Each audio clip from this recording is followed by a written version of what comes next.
everything you need to know about Saturday Night Live with John Schneider and James Stevens.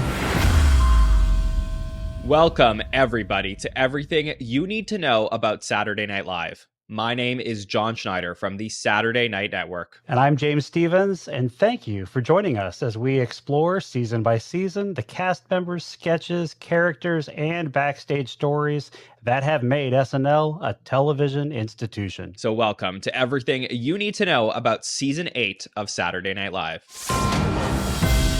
Executive producer Dick Ebersol proved in the previous season that he was able to keep the show afloat and from the brink of cancellation. Boy, we're having some fun now. After experimenting with several format changes during Season 7, Ebersol decided to return to many of the elements that brought the original show success. You mean they cut the Frontier Gynecologist sketch? Great. The cold open returns, as do the host monologues, and Don Pardo was back in the announcer's booth and would remain the show's announcer until his passing in 2014. This season's cast would continue to be anchored by Eddie Murphy and Joe Piscopo. With the exception of Brian Doyle Murray, Christine Ebersol, and Tony Rosato, the rest of the ensemble would return for Season 8. To fill the void, Ebersol signed the entire cast of a Chicago improv troupe, the Practical Theater Company, including 24-year-old Brad Hall from Santa Barbara, California, 25-year-old Gary Kroger from Cedar Falls, Iowa, and 21-year-old Julia Louis-Dreyfus from New York City, who when hired was still attending Northwestern University. Brad and Julia had been dating for a while and would end up getting married in 1987.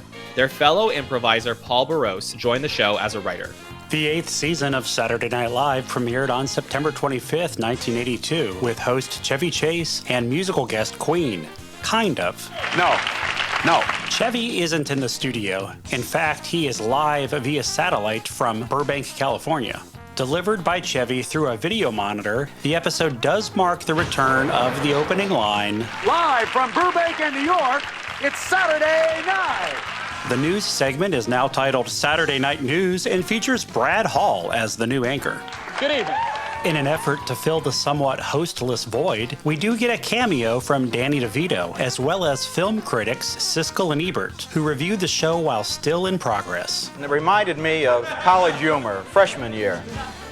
Queen's appearance as musical guest would mark the band's final live U.S. performance, led by Freddie Mercury.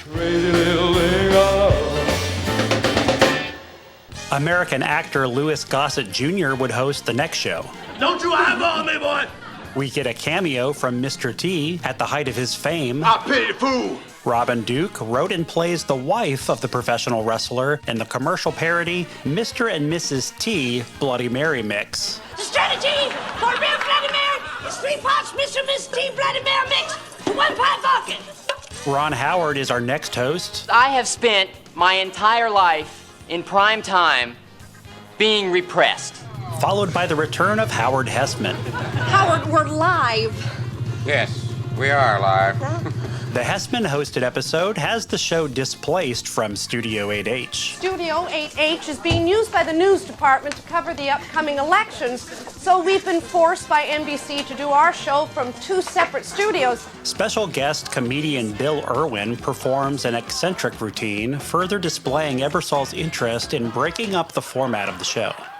Michael Keaton would host the following week, but is ultimately sidelined. After seeing Keaton's delivery at the table read, Ebersol slowly edges in former host Michael Palin as a special guest to cover themselves. Our hero, a young man of early middle age, well-spoken, dark-haired, and relatively prosperous. Keaton is reportedly angry when he appears in only 2 sketches and would not return to the show for another 10 years.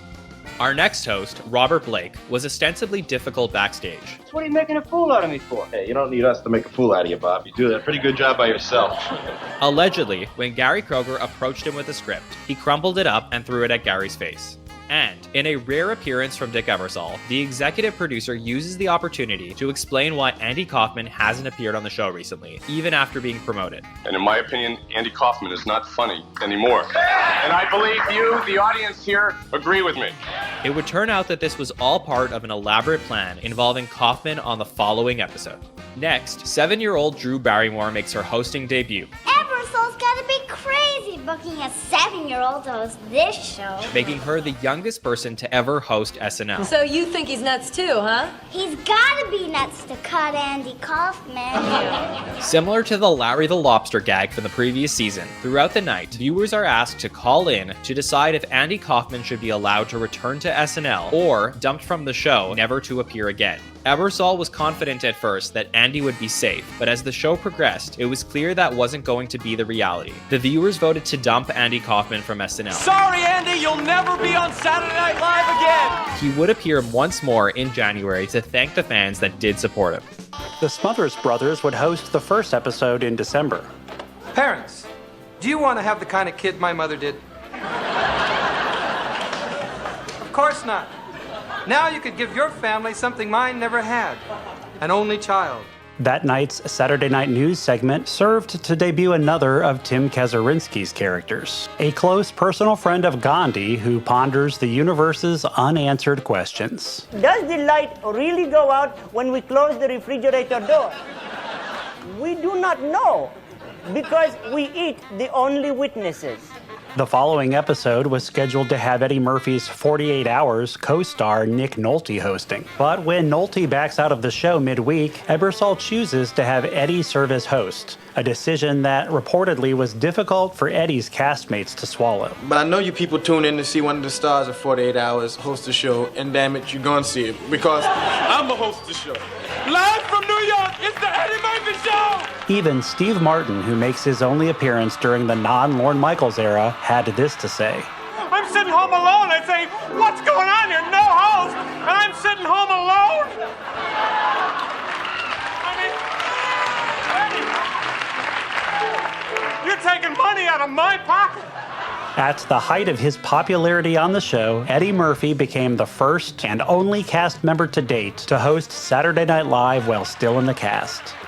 Also serving as our Christmas episode, the now classic Merry Christmas, Dammit, is quite possibly the most replayed sketch from this show, and often one of the obligatory Dick Ebersol clips packaged in many of the SNL compilations. I'll have a blue Christmas, that's certain. And when that blue heartache starts,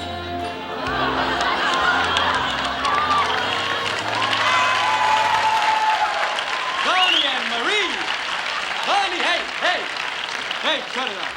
Is this how you kids go Hawaiian? Give me a break here. We begin 1983 with original era host Lily Tomlin. Forget your worries and forget your woes. Dry your eyes and blow your nose. Tomlin returns with a number of her characters from Laugh-In. Let's be resourceful. And Andy Kaufman makes his final SNL appearance in a pre-taped segment on Saturday Night News. I've been banned from Saturday Night Live because of a poll that was taken. So the only way I can get it on the show is to buy commercial airtime. So I'm buying this commercial airtime myself. I can't afford to buy it on the network, so I'm going to individual stations throughout the country. I'd like to thank the 169,000 people that voted for me during the poll, and it really made me feel good to know that there's so many people out there that do appreciate my work. It's pretty sad. SCTV alums Rick Moranis and Dave Thomas host our next episode, bringing along their characters Bob and Doug McKenzie, made popular on the Great White North segments on SCTV. For 8 years we've been watching this show with you. Yeah. And now we can't. Hey, why do you guys rerunning this show, eh? The episode also brings us the first appearance of Mary Gross playing sex therapist Dr. Ruth Westheimer. Very often when a man is not working, neither is his you-know-what. Continuing the sketch comedy star series of hosts, Sid Caesar of Your Show of Shows fame hosts in February. Just sit back, relax. During the Goodnights, the cast presents Sid Caesar with a plaque declaring him an honorary cast member of Saturday Night Live. Howard Hesseman returns to host for the second time this season. And that's why I've decided to open tonight's show by mooning the President of the United States. The episode provides Tim Kazurinsky the notable distinction of being one of the few people to appear twice on the same installment of Saturday Night News as different characters. The episode also features a tribute film made by Judith Belushi, John's widow. West Heaven, composed and performed by Rhonda Cooley, plays over a montage of personal photos of the late John Belushi. Long, long, long, gone like the wind. Some goodbyes never end. I look for you when the leaves are falling. It's me, long distance calling. The following week, another pair of brothers come to host, Beau and Jeff Bridges. This is a great opportunity for you to show Beau that you're a better man than he is. Now, this is a great opportunity for you to show Jeff that you're a much, much better man than he is.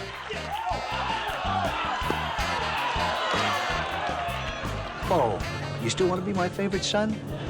Huh? Bruce Dern then returns to host the show. I'm gonna come out there and I'm gonna grab one of you. In an episode that introduces a gag that would span multiple weeks. Good evening, I'm Ted Koppel. The assassination of Buckwheat. We now have a videotape of the shooting. Let's take a look. Yes.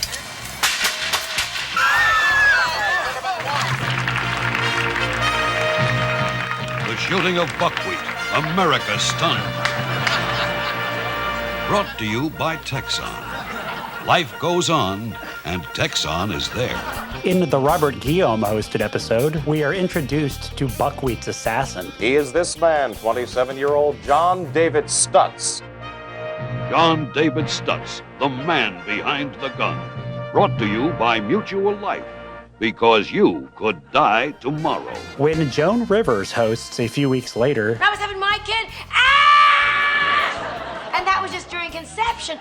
the Buckwheat storyline concludes as Buckwheat's bodyguard tells all. What was Buckwheat really like? Buckwheat was a sleazeball. It's all in my new book that I just wrote called Buckwheat Was a Sleazeball. Susan St. James returns to the show and shares how her life has changed. Last time I was here, I was single. I had 2 kids, and I was kind of a hippie living in California. Now I'm married. I have 3 children, and I live in rural Connecticut with Dick Ebersol, the producer, the executive producer of this show. I knew I was a good host, but he didn't have to marry me and get me pregnant. A simple basket of fruit would have been just fine. The episode also marks the first of several appearances for comedian Stephen Wright. I went into a place to eat. It said breakfast anytime, so I ordered French toast during the Renaissance. Music legend Stevie Wonder would pull off a double-duty stint in our penultimate episode of Season 8.